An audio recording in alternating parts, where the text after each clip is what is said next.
para fazer a revolução. Essa que é a tarefa. Como? Vamos aprendendo. Agora, o que é a revolução concreta? Alguém comentou aqui, mas e o concreto? Concreto, muito concreto. Eu vou pegar um dado, na economia.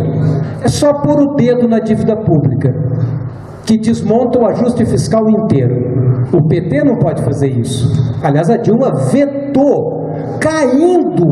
Eu nunca vi um coração tão covarde na minha vida, caindo. Ela não teve nem a coragem de fazer uma demagogia, porque seria rapidamente desfeito. Mas ela caiu curvada. Aliás, continua caída lá, né? Agora ela se sente sediada, porque ela pede: excelentíssimo presidente, peça um avião. Aí vem: excelentíssima vice-presidente deposta, não concedo. Aí ela não viaja. Então é o seguinte: não pude me defender porque não me deram avião. Isso saiu na Folha de hoje. Bom, então, qual é a nossa tarefa? Construir força política. Qual é o debate que falta? Revolução Brasileira. Como apresentar, então, como apresentar a revolução? E aqui eu paro. No concreto, na economia, qual é o problema do ajuste? Vamos abrir o problema da dívida pública. Como fazer a revolução? Os meninos que estão ocupando estão fazendo a revolução, porque a revolução não é o teórico, a revolução é um processo. Como é que a gente faz a revolução? Discutindo a revolução na Unicamp, numa quinta-feira gelada. Ótimo, estamos fazendo a revolução. Você diz: isto não resolve, isto também é parte da solução. Então, apoiando, do jeito que a Helena falou, estando do lado do povo, mas nós temos que fazer o debate político com o povo, porque o povo não vai aprender política, porque existe uma alienação. Então, o trabalho político dos partidos é um trabalho de pedagogia, de utilizar todos os espaços possíveis para falar a verdade para o povo e para tirar as conclusões dessa verdade, práticas. Eu acho que isso continua de pé. Se isto é o problema do partido, e eu acho que é, o problema do partido continua de pé. Bom, então é isto. Agradeço muito, elogio enormemente, gostei muito de participar desta mesa, parece até combinado, né? Mas eu acho que foi ao longo das nossas vidas. Muito obrigado.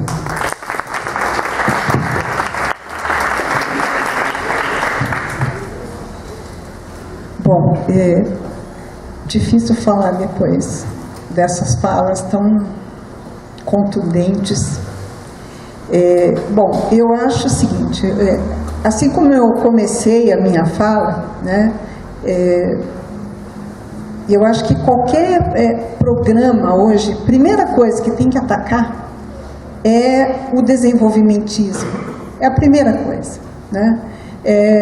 Eu, pela minha trajetória mais recente, tenho tentado sair do âmbito da academia e procurado visitar algumas áreas que me parecem muito importantes a gente conhecer mais profundamente, né? Como o Plínio citou, esse seminário que a gente organizou lá em Araraquara sobre a mineração é fruto também de um trabalho que eu venho desenvolvendo naquela região de Marabá, Imperatriz, né?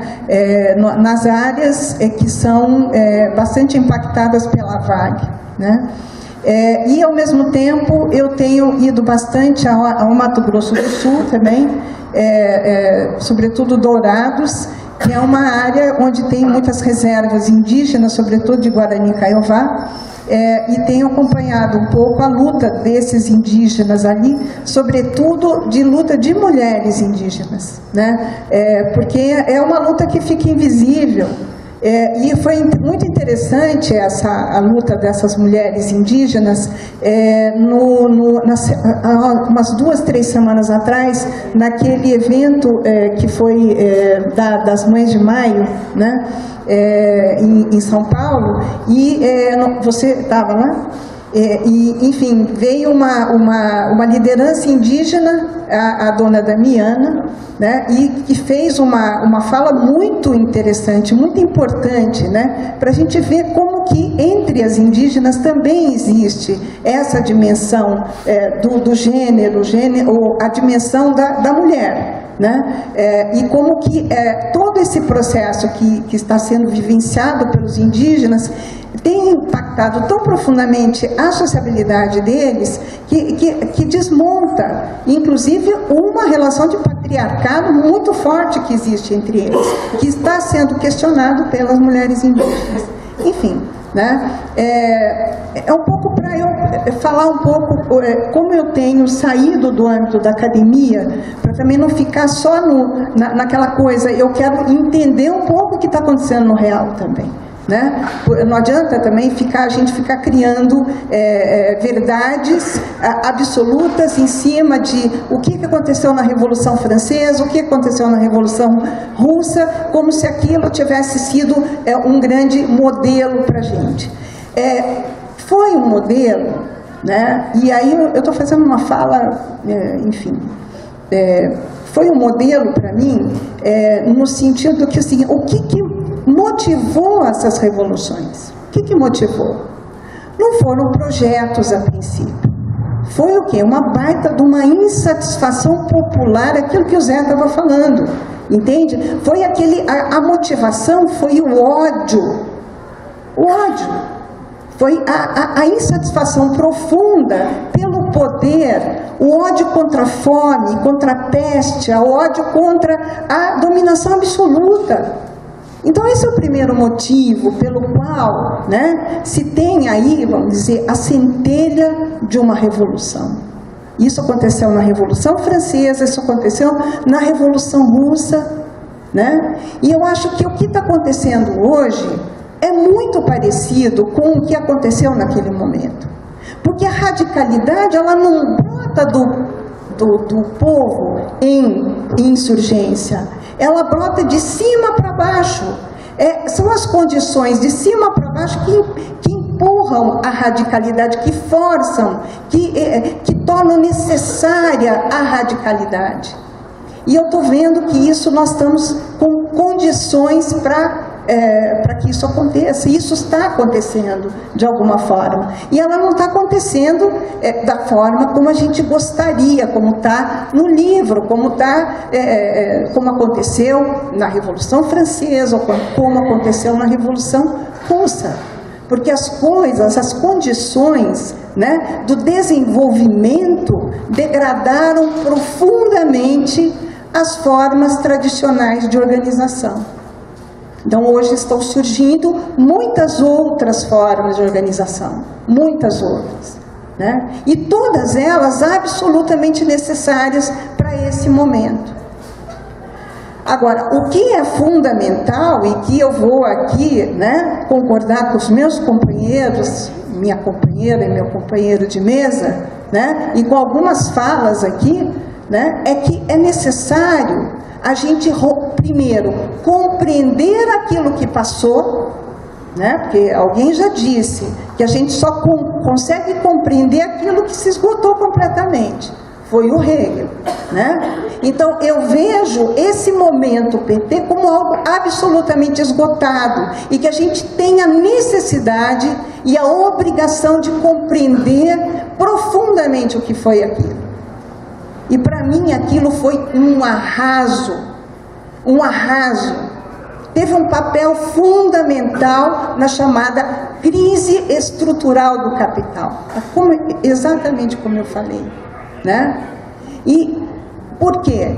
Porque todos os elementos, né, toda a dimensão destrutiva do capital foi profundamente incentivada nesse período, nesses últimos 13 anos. Tá? Samarco aconteceu quando? Todo esse processo de impacto da mineração, do agronegócio, aconteceu quando? Essa mortandade de indígenas, né? A gente passa pelo Mato Grosso do Sul, né? O que a gente vê de agrupamentos de indígenas acampados na beira da estrada, quer dizer, a tragédia, ela já está acontecendo há muito tempo. Ela só está explodindo agora. Ela está explodindo. Então, eu vejo, eu também, assim como o Zé da Mata, concordo profundamente com as palavras do Zé da Mata. Eu tenho muita preocupação de energias nesse momento serem gastas com o processo político eleitoral. Entendo o sistema como um sistema extraparlamentar, assim como o Mesaros fala no livro dele. É um sistema extraparlamentar. Só vai para o parlamento aquilo que o capital permite que seja debatido, porque ele já decidiu tudo nos bastidores. Então, é uma luta importante. Imagino que seja ainda importante a disputa parlamentar. Mas eu acho que fundamentalmente a disputa está em outro lugar hoje. Tá? Ela está em outro lugar. Ela está na quebrada, ela está nas aldeias, ela está nessas áreas de impacto, né? De profundo impacto do capital. E eu imagino, tá? Penso eu, que qualquer programa tem que combater toda e qualquer forma de desenvolvimento. Porque uma coisa que me preocupa muito, que eu tenho ouvido algumas lideranças de movimentos sociais, de movimentos que lutam, né, como foi falado aqui, lutam e na hora H vão negociar, né, terra, vão negociar, enfim, vão negociar, enfim, né. A fala é muito radical, os discursos são radicais, mas sempre se retoma uma questão que me parece que ali o negócio vai por água abaixo, a radicalidade. Quando o crescimento voltar, quando a crise passar, né? Quando a crise passar, como se essa crise tivesse data marcada para acabar. Então, quando a crise acabar, o crescimento for retomado, aí a gente retoma a nossa ofensiva. Ora, né, eu acho que esse tempo já passou, né? É necessário superar esse tipo de discurso. Crescimento, desenvolvimento serve para quem? E para quê? Então, eu acho que uma luta radical tem que romper com isso. Tem que romper com esse discurso, que é o discurso de continuidade do capital. Então, nós estamos aqui para quê? Para encontrar novos caminhos para o capital se desenvolver de forma equilibrada com o trabalho? Não, nós não estamos aqui para isso. Né? O PT já fez isso. O PT já cumpriu o seu papel nesse período. Agora nós temos um outro momento. É o momento da ofensiva, né? E não sou eu que estou falando isso. Essa ofensiva ela já está acontecendo. Ela já está se dando. Nós não estamos entendendo, talvez, ela completamente. Porque é o nosso presente. É difícil entender o presente. É muito difícil. Então, por isso que eu acho que é muito complicado fazer um programa categórico agora. É muito difícil. A gente pode projetar, ter alguma, vamos dizer, alguma ideia do que fazer. Mas eu acho que está muito difícil por isso que eu falei, eu não vou me arriscar a fazer nenhum prognóstico. Entende? Porque eu acho muito arriscado, muito difícil, eu não sei, o meu papel talvez seja, nesse momento, mais observar o que está acontecendo, né, do que propriamente entregar algum tipo de saída para as questões. Eu acho que a saída está sendo indicada, mas não por mim, pelos movimentos, pelas lutas nas ocupações, as lutas na Amazônia, né? As lutas no Mato Grosso do Sul, a luta, enfim, né? Das cidades, nas quebradas.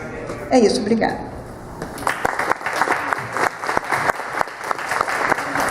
Queria agradecer aí todo mundo, agradecer aos palestrantes, aqui aos debatedores, e agradecer a todo mundo que aguentou esse frio aí, né?